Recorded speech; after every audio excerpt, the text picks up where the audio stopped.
For a long time, wetlands were considered to be areas where we would fill and dump, and many of our big cities are built on reclaimed land. That attitude has changed tremendously. There's the Clean Water Act. There is a lot stronger interest in wetlands.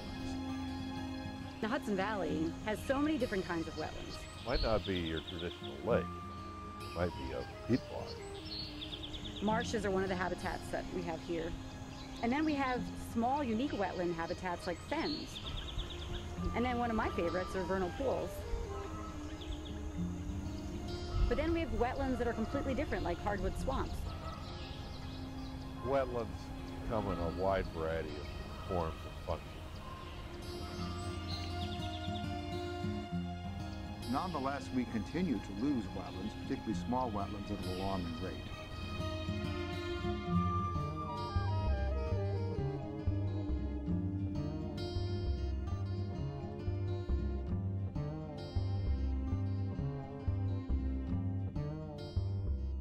Certainly, larger wetlands are protected by the Army Corps of Engineers as jurisdictional waters of the United States. DEC protects larger wetlands, 12.4 acres or larger. So our large wetland systems have some protection. These smaller wetlands tend not to be as well protected. Article 24 protects wetlands in New York State that are greater than 12.4 acres. And a lot of our small wetlands are unprotected, in particular vernal pools or woodland pools. The vernal pool system, it does so much. They fill up with leaves, then they dry out.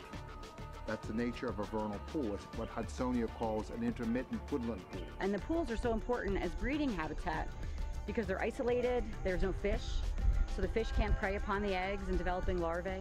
In the wood frogs lay hundreds and hundreds of eggs. Hundreds and hundreds of tadpoles eat that nutrient mass up, and they take that energy back out into the ecosystem in the form of frogs. If you go there in the spring, it's like a coral reef of our northeastern forest. It's just exploding with life.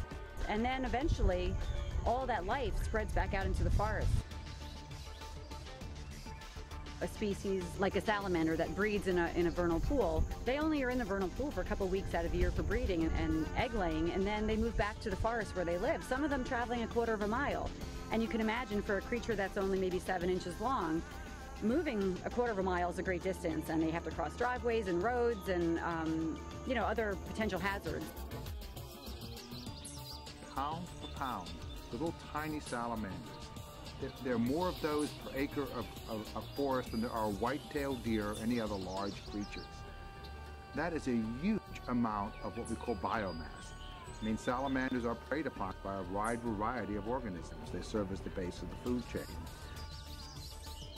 Amphibians and reptiles as a group do not have good dispersal capacity. They can't fly like birds.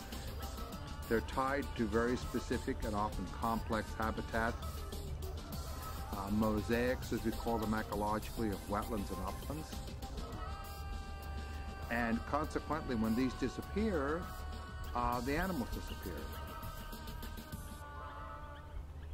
We coined the phrase or the term critical upland habitat. That's the part of the forest around the vernal pool that the vernal pool creatures need. And that's about anywhere from 750 feet or more around a vernal pool. That's not an area that you can't have any development in, but that's an area of ecological sensitivity. I think there's a common misperception that wetlands are these discrete features on the landscape. But what I'm encouraging people to do is to think about wetlands as part of that overall living quilt, living fabric. If we plan as communities, we can sustain these habitats that surrounds us, that sustains us. New York State has home rule, which allows individual communities to create municipal wetlands protections of their own, pass them, and enforce them. This wetlands law regulates smaller wetlands, vernal pools, stream banks that are not regulated by the DEC or the Army Corps. That doesn't mean every puddle needs to be protected.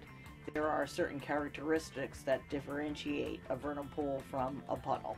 We want to protect something that has an ecological value. The problem is sometimes even when we have leadership that gets it, they're plugged in, they understand the importance. Sometimes when nobody takes the time to educate our citizens about why this is important to them and their children and the community as a whole, those progressive actions end up falling apart down the road. And we've seen that happen in a number of Hudson Valley towns. Dealing with people's fears that they're not going to be able to use their property at all, which is really a misconception about the wetlands law, that's a challenge.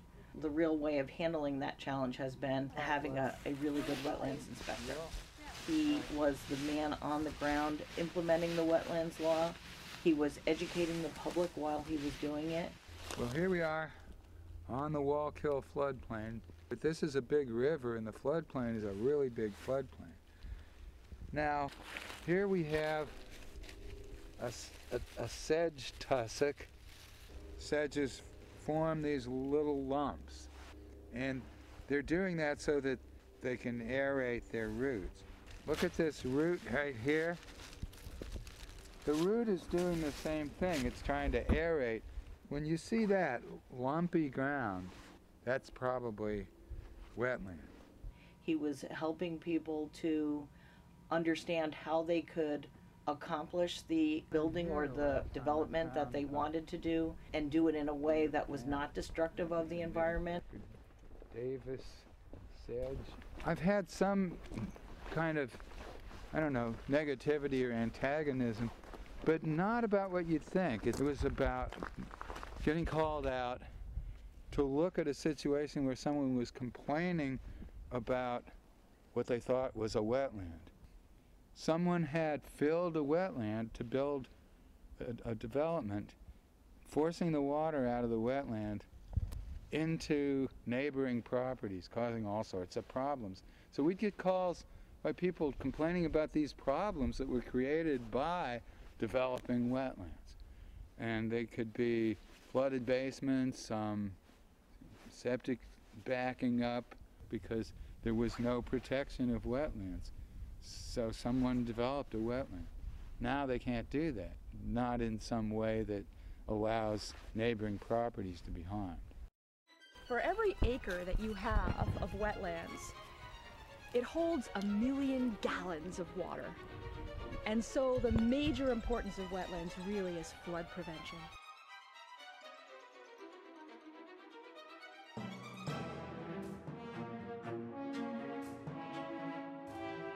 The water that comes into a wetlands comes with it bearing all sorts of chemicals from the roads and sediment and pesticides. And the wetlands act as a sink.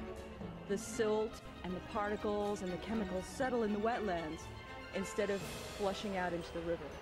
It's the runoff that comes from excessive use of fertilizers, from the outflow of sewage treatment plants, from golf courses, various ways in which nitrogen is added to the environment. So the fact that a wetland can clean up and remove the nitrate from waters that enter it has a large beneficial effect on the quality of well water. Part of the biological function that wetlands perform, which is a cleansing process. That's the great thing about biodiversity in water, is that it cleans the water. What you're left with is water you can drink. To a lot of people, biodiversity is threatened and endangered species. Everything from panda bears to maybe peregrine falcons and bald eagles. But it's actually much more than that. It encompasses all the diversity of living things, as well as how they interact with each other and how they interact with the non-living environment. And wetlands are part of biodiversity. How water is held in a wetland, how it seeps through the wetland slowly into the ground and replenishing groundwater, and how wetlands provide habitat for so many different plants and animals. With wetlands, you have a biodiversity, and you have a diverse amount of species, especially a diverse amount of mice.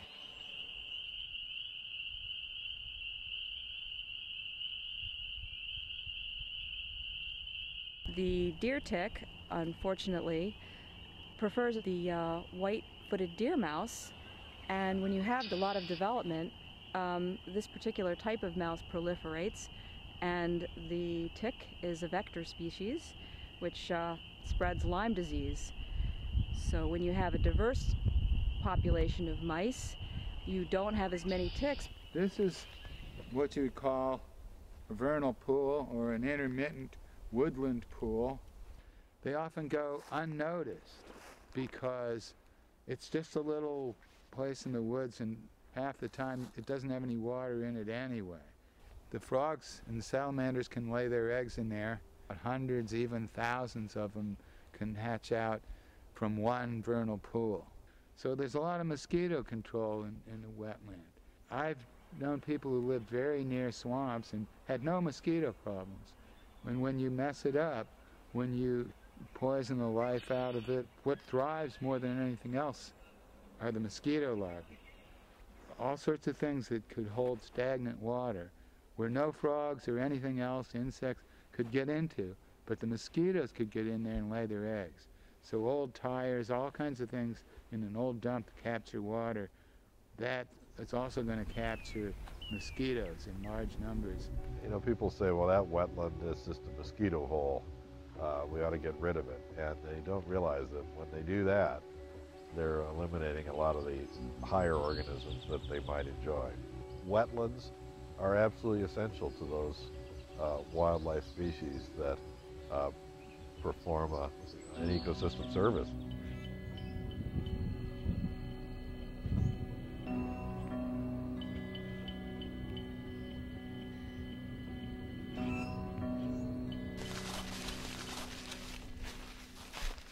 This one is dry now.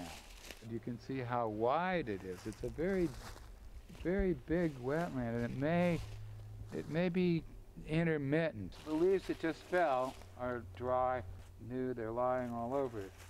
Go under to the leaves from years before, you see that they're blacker and blacker and more broken up, almost like ashes.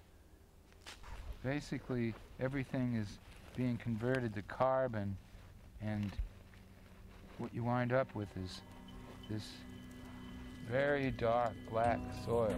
So the real culprit in terms of global climate change, global warming, is carbon dioxide.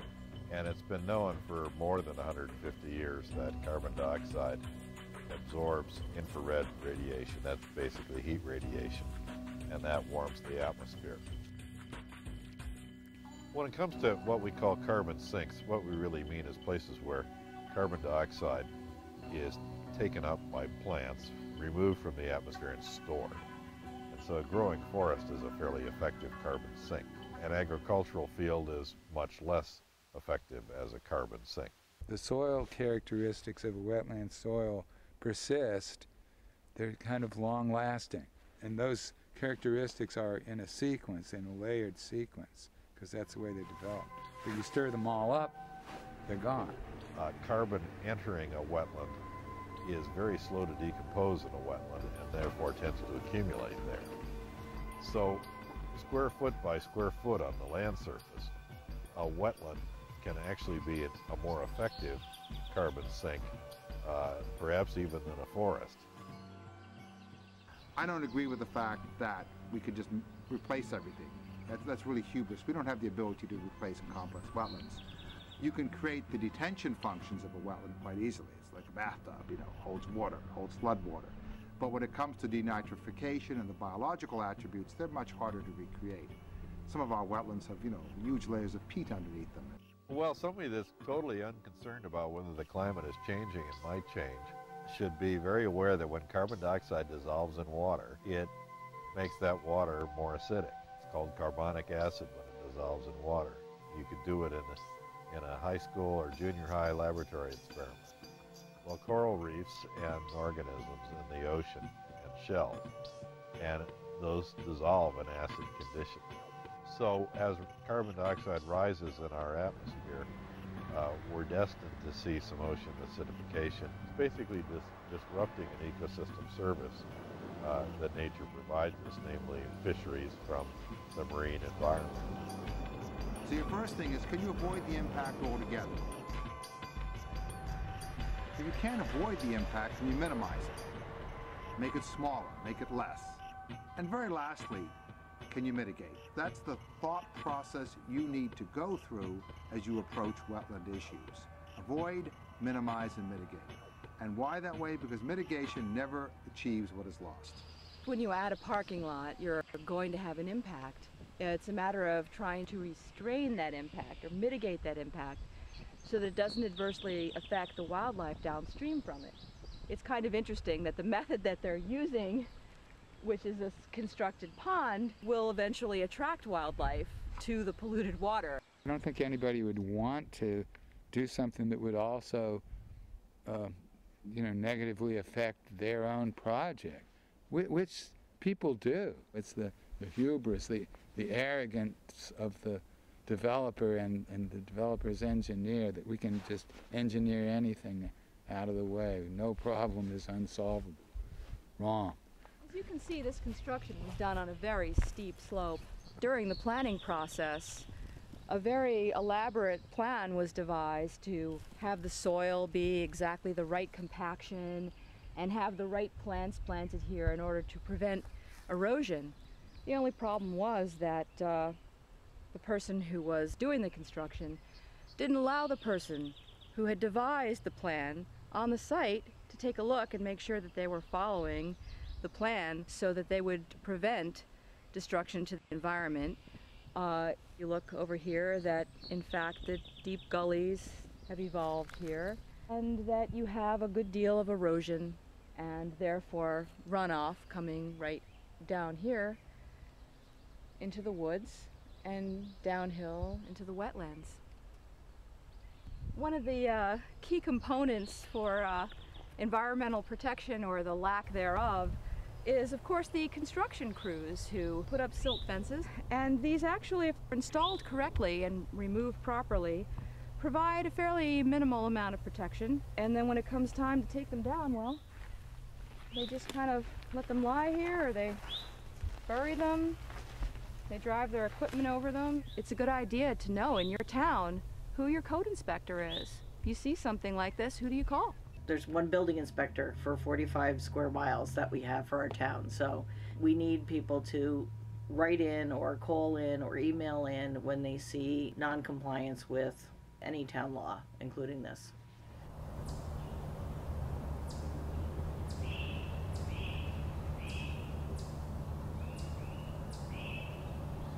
I think the protection of our environmental heritage and stewardship of our wetlands is everybody's business.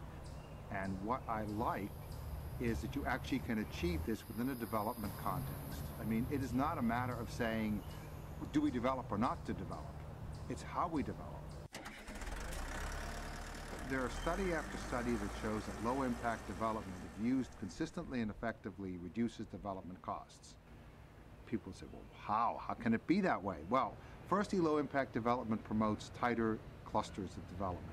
That means less roads, less infrastructure. It's often cheaper to create a grass swale than to create storms and catch basins, curbs, and all of that. That's expensive. Low-impact development techniques are myriad. They respect the existing stormwater microtopography, the microhydrology of the site, which is very important for small wetlands. We all benefit from clean air, clean water. When those are lost, and they are incrementally lost, those are never really factored into the cost of development. And at the end of the day, when a community has so much loss of its commons, its hydrological capacity, it has to go to sewers, it has to go to a municipal water system, who bears that cost? It's not developers, it's not the people who are putting in developments, it is ultimately a cost that is borne by the community, the taxpayer. Unfortunately, what stormwater management traditionally has been, it's been viewed as a noxious waste product, an annoyance on a development site. We've got to get rid of it as quickly as possible. Water falling on the land is life-giving sustenance to the entire earth, and it's our responsibility to get that water infiltrated into the ground as nature intended it.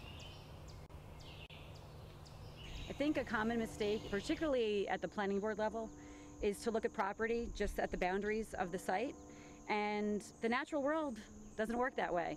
You know, a spotted turtle that's moving about the landscape doesn't stop at a particular property or town border and say, wait a minute, I'm going to stay back in this town because they have a wetland law and that one doesn't. No, they move across the landscape irregardless of our own political and property boundaries.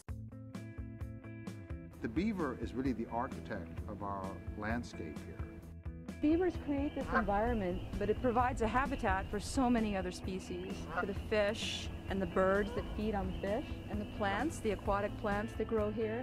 It creates wetlands, it impounds areas, eventually it breaks out in the beaver meadows and the forests. There's a whole cycle of wetland renewal that beavers do. You've got to remember that beavers basically were almost all gone. They've only become abundant in the last 40, 50 years. Many of our wetlands shrink and expand through beaver activity. And when we have settlements that are too close to many of these wetlands, beavers create human conflicts. But generally, we have to recognize they're creating what we call a dynamic ecosystem. They take down trees, they open up areas, they create marshes, the marshes turn to meadows, the meadows turn back to forests. It's a cycle of renewal and recreation that is very, very critical to the environment. Hindsight is 20/20, and we realized, wow, it would have been great if we appreciated wetlands from the beginning before we started filling them in and draining them. And so today, I think there's an opportunity to use that knowledge, whether as a citizen, as a landowner, as a planner, as a developer, as a policymaker, to say, you know what, we know now wetlands are important. Size doesn't matter necessarily. Small wetlands cumulatively also contribute to our ability to hold floodwater, our ability to filter water, our ability to provide habitat. My sense is what has worked ecologically over 300 or 400 years, and what's traditionally worked beautifully in our area is this sort of tight-knit little hamlets with lots of green space around it and farmland around it. Breaking ground is a pretty powerful term. When you develop, you break ground. And breaking means you're damaging something. And we should start to discourage this pattern of destroying farmland, destroying forests for very limited short-term gain. When we're putting up new construction, stay away from the wet resources, not only because it's going to cost a lot of money to either the homeowner, the landowner, the taxpayer, perhaps the developer. It's also going to cost the community money. Our zoning codes, it's almost like a slash and burn mentality. Well, these are dead strip malls, but boy, we can go over here and create a new, better one. If we would incentivize people to go back and say, let's revitalize what we have, revitalize our downtowns, make them more desirable. Smart growth is a coined term that's used frequently. That I like the idea of smart planning better. I think dumb growth is a big threat to wetlands. Certainly we are already seeing water wars out west. We're in a different situation here in New York because we have a lot of water, and some people are worried that that's going to cause an influx of even more development interest because we have water.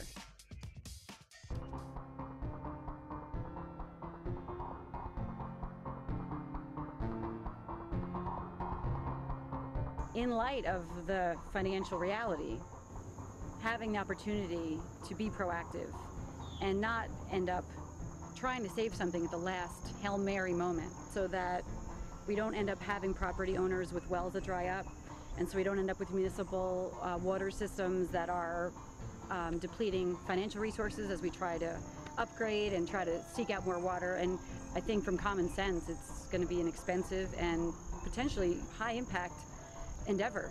Instead, think ahead and recognize where are the places that are important to our community, where are the places on my own land that are important to me.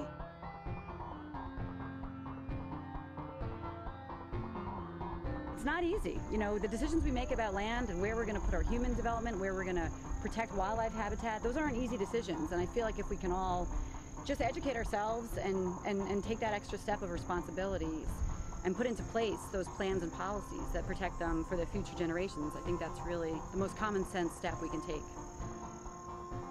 Think about what are ways we can make sure that this place, this special place that is providing all these benefits, can be here for a long time to come.